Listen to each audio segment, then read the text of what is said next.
자유는 모두에게 주어집니다. 하지만 그 자유를 감당하지 못하는 사람은 결국 권력을 탐하게 됩니다. 히틀러가 만약 화가가 되었다면 세상은 어땠을까요?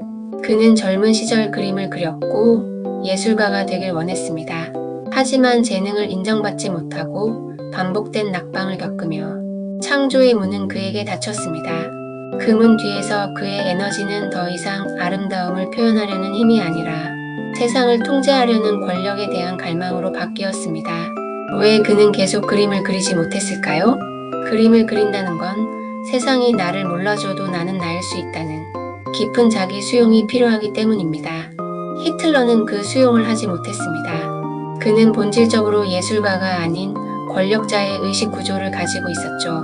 그림은 표현이지만 그는 증명이 필요했습니다. 나는 특별하다. 그걸 세상에 확인받지 못하면 불안했습니다. 그래서 아무도 봐주지 않는 그림을 계속 그리는 건 그에게는 견딜 수 없는 일이었죠. 자유를 감당하지 못하면 사람은 확실한 구조와 권력을 선택합니다.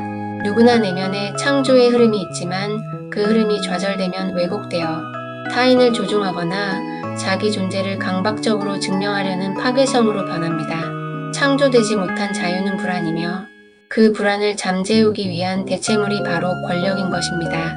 왜 어떤 사람은 자유 속에서 창조하고 또 어떤 사람은 그 자유 앞에서 불안해할까요? 그 차이는 의식의 수준에 달려 있습니다.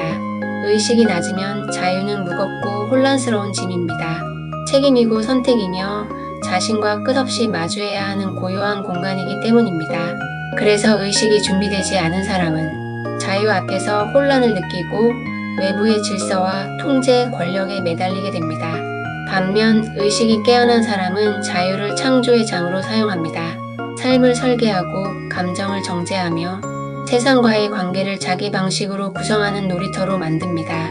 결국 자유를 창조로 바꾸는 힘은 의식입니다.